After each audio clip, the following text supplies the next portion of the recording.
What's going on, everybody? It's your boys over No Days Off DFS here to bring you that WNBA slate breakdown for the 3-game WNBA slate we got today.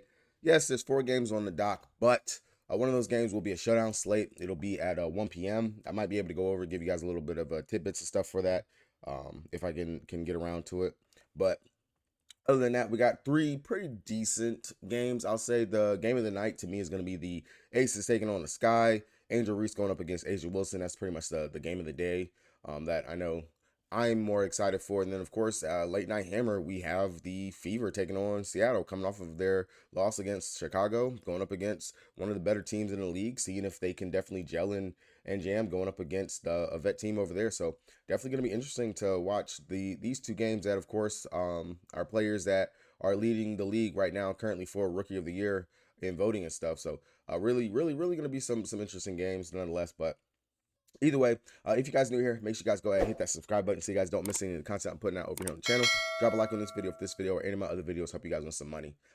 Real quick, reflecting on the Commissioner's Cup. Hopefully you guys were able to make some money off of that right there. Definitely feel like nailed it to a T in regards to the breakdown and going over everything whenever it came down to it. Again, it was a 4-2 that won that showdown slate. Up at the top was one of the players, Carlton. Granted, she was mid-tier value. Didn't expect for her to be the value right there. But for a time being, Courtney Williams was the one that was winning and taking everything down for a second. And if you had the right combination of Courtney Williams, Xana Lacini, Bridget Carlton, and Fee, and then mixed it with whoever you actually had, if it was Thornton or Laney or Sabrina or Stewie, depending on who you fit over there, or Kennedy Burks, you definitely should have been able to make some money. But that's what I talk about when I say going into the showdown slates. You got to go in with a game theory, a mindset of how do you feel or think the game is going to break down and happen. And that's honestly the best way to go into it. And you can definitely make some pretty decent lineups and not have to take a 0 or have something crazy in your line in order to take it down.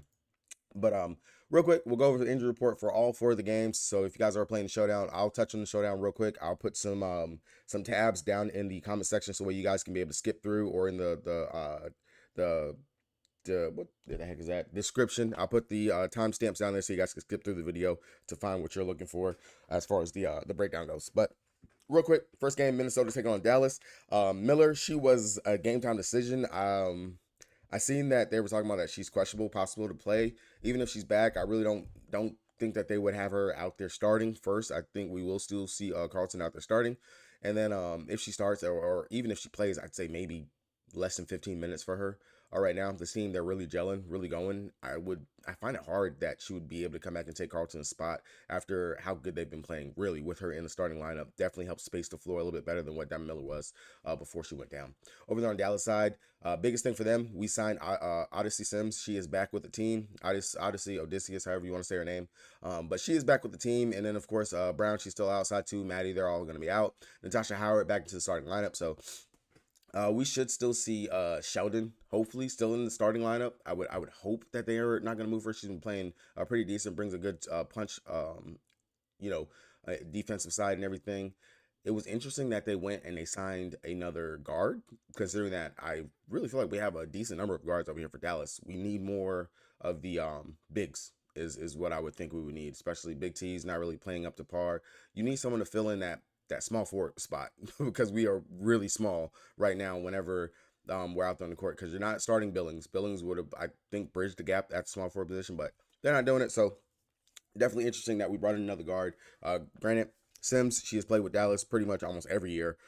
She's definitely a vet for this team. She knows the system. She understands it. She played with us last year. So not surprised that we went out and got a familiar face to come and help the team whenever we need some help.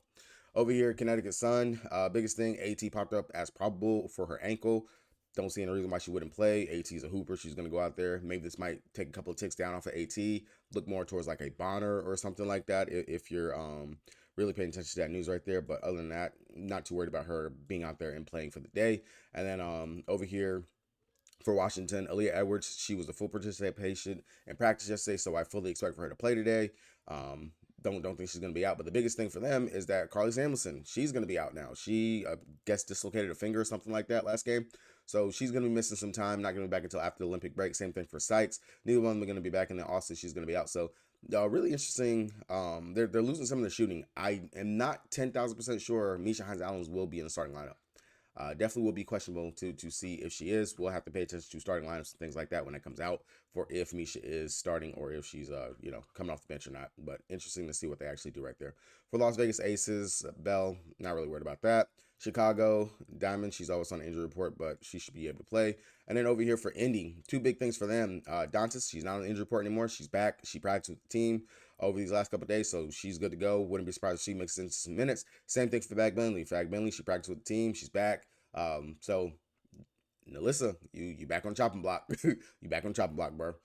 For the Storm, no news really to report over here for them, so nothing that we got to worry about over there on that side. All right, heading over to DraftKings, the site that I play the most on the site. If you guys don't got an account, you want one, check the link down in the description below so you guys can get that deposit match bonus and join me over here on the King. So straight out the gate over here, gonna go over favorite captain plays, and then of course, as low as I would go for value when it comes down to it, looking at the slate. So favorite captain play right off the gate for me is gonna be Fee. I understand that they won the Commissioner's Cup. They've had a day off. Really, it shouldn't be that bad for travel or anything for them. I'm not too worried, but this team is rolling. They're playing very great on defense. They're looking very good out there on the court. Everything up and down. I see no reason not to want to go back to Fee, who is literally the catalyst leader of this team. I have the Lynx, of course, winning. Now, if you guys don't want to take the Lynx, you want to think maybe the underdog. Maybe Dallas has finally figured out some things over the last couple of days. The Lynx coming off some tired legs or just still riding high off the Commissioner's Cup, and they give it up. They give this win. Then definitely I could see the world where we want to go to Enrique up at the captain spot, or might sound funny, might be weird, but maybe Uzan, either one of the guards, because that to me is the weaker spot, because we just seen Laney, we just seen Sabrina just have pretty good games going up against the Minnesota Lynx. That is where you actually attack them. They're pretty good in the paint, so I don't expect for a big game for Big T. Natasha Howard, on the other hand, she can stay on the outside. Pretty good 3-point shooter. Definitely can get it there with the blocks and steals that she can actually rack up, things like that. But I'm a little tempered on the forwards over here for Dallas, and more focused on the guards is where I would want to actually take something if I am taking it for the captain spot for them. Now, as far as util goes over here for Dallas, or for both these teams, to me, coming down here, again, not playing Heidemann unless you expect this game to blow out, which I don't. I actually do think it's single-digit spread currently right now. To me, Dallas has had more time off. Definitely feel like they can keep this game close, especially playing on their home court. I don't believe this game will blow out. I'm not going to mess with Kalani Brown. I'm not messing with Heidemann. Zan Lassini will be the only one down here in this price range that I would consider and take, just because she will get minutes. She'll get burned. They like going to her. 12 minutes in that last game, 15 points, 22.5 fantasy points. I'm not expecting that again, but she definitely has the upside to get there, especially if we want to predict blowouts, but we're not going to do that. Outside of that, again, like I said, Heidemann, lowest I would go. I want to look at Sheldon. I want to look at Uzan. I want to look at Dorka, Carlton. Big T is like GPP feelers right there. They don't have Sims up here, so you can't even play Odysseus if you wanted to. So that just sucks. But because I imagine she will get some rotation burn, at least like maybe 10-12 minutes or something like that on the slate. But outside of that, yeah, like I said, I'm not going below Heidemann. Nope, not doing it. Again, so quick little touch on that. Go with how you feel the game's gonna go, which team is gonna win. Get your core from that team that's going to win, and then get the two pieces that you feel are in the best matchup from the opposing side, whether or not if it's a player starting lineup, player off the bench, something like that from the other side, and run it back like that. That is how I'd imagine it. I wouldn't go anything past the 3-3. If you're trying to go balanced, 4-2, for if you do believe that one team really controls the ball, controls the pace, controls everything. That's how I would take it for the Showdown slate. Before I continue, I do apologize for my voice. I am a little bit not under the weather, just lost my voice. Kids are home from school, fussing, yelling, and everything, and also my voice is a bit jacked up. If you guys think I got the Barry White going on, sorry, but maybe I can lure you guys into going ahead, hit that subscribe button if you guys haven't done so, and then also of course checking out the Patreon. Link for that is down in the description below. $5, you make your money back, easy day.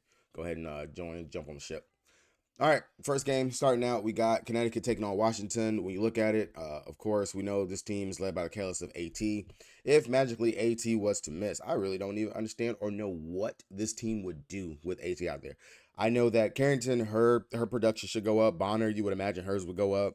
Ty Harris, because technically the guards would actually really have to actually do something, especially playmaking, facilitating. I would imagine Bree Jones in the game that AT got tossed, she definitely was able to go out there and have a good game. Her rebounds would actually have to go up. Her scoring, she's really, really, mid-level whenever it comes down to everything. But they've already played this Washington team already earlier this season. In 22 minutes, Bree dropped 20.75 fantasy points, and in the first game, 20 minutes, she dropped 17.75, and that was on a minutes limit right there.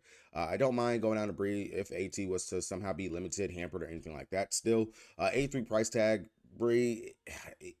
She has to really have a good scoring night for her to really honestly pay herself off. And I don't mind going to her here today at 8,300. Like, that's real good mid-tier option right there. There are some other fours that I do believe we can go to, especially Cardosa, who's a price right around kind of like the same price range as her, sitting there at the 8,400 price tag. So you don't necessarily have to go to Bree, but Bree at 8.3 if you want to get different. Maybe you think Cardosa is going to be higher owned or something like that, and it gives you a GPP upside if you want to mess with that right there. Other than that, Bonner, that'd be something I would actually pay attention to. And then, of course, Carrington. I don't mind taking any of the guards over here in this game. But again, if AT actually does play, she's good. Then, of course, Alyssa Thomas, I mean, she has, as always, triple-double upside. Depends on if she actually wants to get there. Surprised at the assists from the last game. Only 3 assists in that game. But going against Washington, in 32 minutes, she dropped 24.75 fantasy points. And in the first game, 36 minutes, she dropped 40.75. So mixing pot in regards to what we actually get from AT. I will probably be in the, well, not even probably, I am in the realm of fading because Asia's on the slate, and I am looking to get Asia into my lineup, especially the matchup going up against Chicago, who is giving it up to her position and the fours and everything. So that's really my take right there on that one. Going over to the other side on Washington, of course, with Carly being out, this is what we have to truly figure out who is going to slide into the starting lineup. I can't necessarily imagine Misha Hines Allen as the starter. I kind of feel like maybe they would insert SWK. I really feel like they would, and just bump Atkins down to the small forward spot. Because, I mean, Atkins already typically should be the one defending Bonner anyway.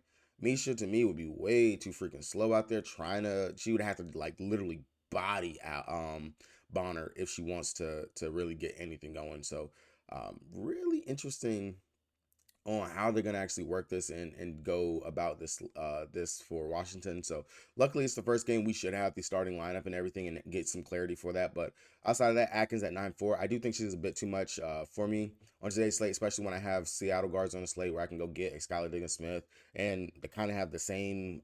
Skylar's floor is pretty much Atkins' ceiling of what we can actually get from it, especially at the price tags and everything. So not too heavy on Atkins. If I was to take anything from over here, I'd go right back to Leah Edwards. She's good to go. She's healthy. She should be out there playing. She should ball either way. If it's a close game or if it's a blowout, she'll be out there. Same thing. I would have to have some interest in SWK. Unfortunately, if they were to start her, sadly, I cannot even believe I have to say this, that I would actually have to have some interest in playing SWK. 17 minutes, she dropped 14.75 fantasy points versus them, and then 17, she dropped 10, so she's not going to kill us. And then, of course, at the 4,600 price tag, we have to take some interest in her right there. It's really sad that we have to, but we do. And then, of course, Melbourne, if she's actually going to be able to get out here on the court, she's been playing team minutes over the last couple games. She's boomer bust, honestly, whenever it comes down to it. When it comes down to between Jade and SWK, to me, Melbourne has the higher ceiling when I look at it, just because she's a better fantasy point per minute producer when she actually can get the ball in her hands and takes the shots and looks pretty decent out there. Outside of that, I'd be surprised if DD somehow gets the starting nod, but at 3,300, if they were to start DD, I'm not questioning it. I'm locking her in because she is considered someone that can actually take some shots. I could, matter of fact, I'm actually talking myself into it. I could see a world where they could start DD. I mean, she actually is kind of a big-ish guard. She's not too small. So I could see the world if they started DD, if they start any of these three down here, or if they just throw a curveball and start Emily. I'm locking in whoever that starter would be how I take it, because that's just the value. There's very little value on today's slate. Do you think we can go kind of a balanced build? I was playing around. I already had a balanced build where I got to find something in that 5K range, and I like what I'm building around already. So definitely would take that into consideration. But depending on who Washington actually starts as that fill-in for Samuelson, I would have some consideration for them. All right, Las Vegas Aces. You've already heard me talk about it. I am trying to figure out how to fit Asia into the line. Just think this is the nuts matchup for her. Going up against Angel Reese, she's going to actually show how it's done. How to go ahead and be a MVP. This should definitely be a pretty good battle down there. But some of the things that Chicago give up, they give it up to Asia's position. This is definitely a double-double type game. I like Asia's PR as one of her props that I'm very heavy on for today. That's kind of my play of the day. If you guys look for props, I should have something out this afternoon. I got to go run some errands, but I should have a prop video out this afternoon for you guys. But anyway, Asia's 12-5. The upside is there. Pretty much this over AT. This is the guarantee that I know I can more than likely go out here and get 50 fantasy points from Asia, especially in the matchup. The matchup is nuts for her. Love the upside for her, so I'll definitely be taking that. One of the things that I do want to note and pay attention to will be if they're going to finally start Chelsea Gray. It's been going on 2-ish weeks, a week and a half. Granted, I understand they've only played 2 games since she's been back, and they've been off for a long time. But just the time that they've been off, I kind of don't see why we don't go ahead and start Gray. So if they actually start Gray, we'll have a lot of interest in that, because then that to me would mean she's going to at least play about 25-ish minutes. And 5,700 is way too cheap for Chelsea Gray. It really, truly is. Outside of that, if Gray's still off the bench, and of course I'll have some interest in the Jackie Young, Kelsey Plum, and sadly Tiffany Hayes, because then that means that it should still be the split of the 2020-ish split for those two. I'll take it into consideration, but main priority is going to be Asia Wilson over here, and then second fiddle, if Gray starts, we'll have a lot of interest in her. If she doesn't, Jackie Young, Kelsey Plum, I'll take that right there. Mid-tier option that you can go to, which she's been hot. She's been getting those shots to fall. Really great field goal percentage from Alicia Clark. She comes in, she plays some pretty good defense out there. She can get a couple of other peripheral stats, things like that. Definitely will have to take her into consideration if you're looking at it, but not a must play. Definitely something that you could take if you land right there. On the other side, going over here for Chicago. Now, everyone wants to make this the Angel Reese versus Asia Wilson show. They do. I even made it because I made Angel Reese my cover photo. I'll tell you, I'm not too high on Angel Reese. If I'm making multiple lines, maybe I could see taking her in one. 10-7. The price is up there, but she has been very productive for it. This is where we go down to kind of a system play. I will go down to Cardosa, who is 8,400, definitely cheaper, gives me access to the bigs over here for the Sky.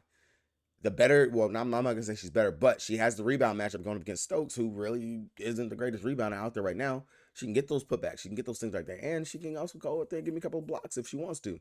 I like Cardosa here. 8,400. Opposing bigs, the opposing centers that have gone up against the Aces, all of them have done very well. Bree Jones dropped 31 fantasy points. Ezzy dropped 40. Jonquel Jones dropped 47. Brittany Griner dropped 42. Alana Smith dropped 33. Cameron Brink 26. So the list goes on and on. For the value, for the upside, I'm loving Cardosa. Cardosa here at that 8,400 price tag. That's beautiful. Gets me off of the Reese. Maybe she might be under owned, especially you got Bree Jones right here in the same spot. You got Aaliyah Edwards, things like that. I will take the 1-2 punch of taking Asia and taking Cardosa as my stack from this game, if I'm not going to end up playing Chelsea Gray. Now, outside of that, I will say the guards that are going to have to step up. This to me is one of those games where we should see Carter come out here, beat hard nose. She really is the driving force for if they want to stay close in games. She has to score. I don't mind going to Carter right here, 7,800. Not a bad price tag. Definitely in play if we're looking at it. And side note, have y'all been paying attention to like the Instagram stories and stuff like that? But with Carter and MM, I'm wondering they got a little something going on right there. But outside of that, if you want to go here with her today, not really looking at it, not really too interested. She should be drawing that Jackie Young defense, and her game logs going up against the Aces has been very up and down and spotty. So I'm not looking too heavy in her direction. 9,200. Now when I can go up and get my my Skylar Diggins Smith or something like that, or pay all the way up and play Caitlin Clark. I'm not really looking there for Maria today. She's definitely gonna be underowned. And then Evans, let her price that come just a little bit further down, get under that 6K price, and then I'll be back on her like I was last season in certain spots.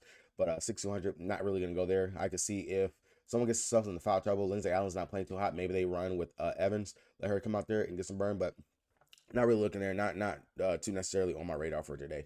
Everyone else over here, if we think that Reese gets in foul trouble, Izzy should see a good chunk of run. They really only have a limited number of bigs. This is definitely a GPP option if you want to play the game theory of Reese getting into foul trouble, trying to guard Asia. That's one consideration that we can go with right there on today. Other than that, not too much sticking out over here for Chicago for me. All right. Last game in the slate, last game to go over. Again, if you guys haven't done this already, make sure you guys hit that subscribe button. When I look at my analytics, it shows me like 45% of y'all that watch these videos are not subscribed. Please hit the subscribe button. It helps out the channel. It helps your boy grow. It means a lot to me.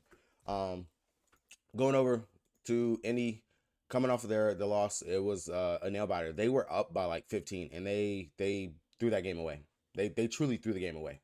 When it comes down to, you got Boston having to legit take a fuck, I'll do it myself shot to with a three to get the game to even be close. And if Boston doesn't even hit that shot, which was, of course, we could say it was a miracle shot that she even hit that. If Boston didn't hit that, they were not going to be anywhere near close to keep this game close or have a chance to actually win it. So definitely kudos to Boston. She really she played her ass off, to be quite frank. Everyone else, definitely some things to be answered and wondered over here for the Fever. But looking at it, if you think that they can keep this game close, you think that they can actually play up to the competition. I like the 1-2 punch of taking Clark and Boston from over here, just because with Bentley being back, with them having Dantas off the injury report, the one player that we know that they will snatch off that court quick, fast, and in a hurry is NaLyssa Smith. She makes any mistakes or anything like that, they're going to snatch NaLyssa. She gets herself in foul trouble, NaLyssa's gone. And NaLyssa probably wouldn't even see the game. We know that they're very high on Fag. Of course, I don't think Fag's going to come back in and automatically start. It shows that she's questionable for this game. She hasn't played since May 28th. Appears to be getting close to action. Blah, blah, blah, blah. But again, I would expect her to have a minutes limit at 7,600. I'm not gonna play that for Fag Bentley either way, but really just feel like she eats into what NaLyssa Smith and those minutes in the upside and everything. So 8-8, NaLyssa to me is a fade today. If anything, I'll come up, find that 1K I need, get up to Aaliyah Boston. I actually do like the matchup for Boston. I understand going up against Ezzy isn't the easiest thing in the world, but with the grit and grind and the determination that she's actually shown that she has over these last couple games, this could be a game where Boston go out here and get us a good double-double, maybe get 15, 18 points, give me a block or steal or something like that, and get at least about 10 to 11 rebounds. I could definitely see that in the realm for Boston, especially with the amount of three-point shots that the the Storm take. Rebounds will be there for sure for them in this game. So Boston, really do like her. And then Clark, if you I don't hate it, the 10-5, but again, when I've actually paid up for Caitlyn and on slates where it's like, do I really need to pay up for her? She's actually burnt me. So I'm very right now when it comes down to it. I'm looking at it, I'm considering it, but I'm not jumping in love with it necessarily. But Boston is the one I really do actually like. As far as everyone else, if you can't get up Clark, I have seen this Kelsey Mitchell. She's definitely put this team on her back. She's been very productive. So if you can't get up to Clark, definitely come down and take the savings for Kelsey Mitchell. We know she will score. That's pretty much her pedigree, what she's built on, and what she goes out here and she does. Don't mind that at all. The 8-1. Price tag for her. And then outside of that, not really mess with Wallace, Samuelson, Eric Wheeler, Lexi Hull. They'll get burned. They'll get some run. Definitely considerations, but not anything by any means that we got to go to. Now, on the other side, for Seattle, this is a revenge spot for Vivian's, but she's not in the starting lineup. She's not. She's getting spot minutes. If you think that Vivian's going to come out here and she's going to, off the bench, just pop nuke, and they got to leave her out there, definitely there goes your revenge narrative for the day. You can go ahead and play that girl Vivian's right there. Outside of that, I've already talked about it several times already, but the price tagging for Skylar at 9-1, Jewel Lloyd at 9-3, those are my spend up guards really that I want to get to when it comes down to it, because they're too cheap to me in my eyes. The upside and what they bring to the table, it's there. We already know Skylar. She's very much all around player. She can go out there and score. She's gonna play make. She's gonna be able to get us some rebounds, but also just defensive stats as well. Her safety right there. She can at least get us 30-ish fantasy points. And then in this type of game where you're gonna be going up against a team that does turn the ball over quite a bit, I can see some of those steals being racked up for Skylar Diggins-Smith in this game. The price tag 9-1 is just it's a no-brainer. It's too easy right there for me. It's way too easy. Now on the flip side, the GPP option that you can go to will be Jewel Lloyd. Hoping that Lloyd can actually knock down her shots. Hoping that Lloyd will show why she is named the Gold Mamba. Because so far this season, I have not seen why Lloyd is named the Gold Mamba. I maybe one game. Not even. I'll give her one game. One game I saw why she was named the Gold Mamba. Other than that, she's not really doing it. She's not doing it for me this season. But we already know the upside is there. She can score 50+ fantasy points on any given night if she actually decides that she wants to. But again, looking at it, Lloyd, Skylar, their prices are just way too cheap. Way too cheap. Outside of that, of course, we can definitely come down here to the Ezzy, the NECA matchup. NECA has the better matchup over Ezzy because NECA, she gets another system play that I like to go to. Opposing power forwards going up against an NaLyssa Smith defense or just power forward in general. They've actually done very well going up against the Fever. So we haven't had one of those big 40, 45-ish fantasy point type games from NECA in a while. this could be one of those games right here for her. Definitely, we know she can rebound. We know she can go ahead and get the points and play some defense whenever she wants to. And if you want to take the GPP option in Ezzy, of course, she's just a little bit more. You definitely can go there. This should be one of those games where Ezzy should be able to go out here and get her about 3 blocks. I'll give her 3 to 4 blocks in this game right here. Double-digit scoring, give me about 8 rebounds will be what I put her floor at right there. But the upside is definitely there. And then last but not least, Jordan Horston being in the starting lineup. If you can't get up to my Skylar Diggins-Smith, Jewel Lloyd, or any of them, just slide out here to play Horston. They started her last game. Upside is there. 29.25 fantasy points, 10 points, 3 steals, 3 assists, 7 rebounds. I'm talking about steals in the defense, and Horston will be the one to go out there and get those 3 to 4 steals out there and also put up a decent stat line all the way around as well. So upside for Horston is there as well, 6,800. If I cannot get up to Skylar and Lloyd, definitely is the option to come down to and go ahead and just take a Horston instead. So that is where, well, not just where, that's what I'm looking at for today's slate. Hopefully you guys were able to get a little something from this video. If you guys did, again, make sure you guys go ahead and hit that subscribe button so you don't miss any of the content I'm putting out over here on the channel.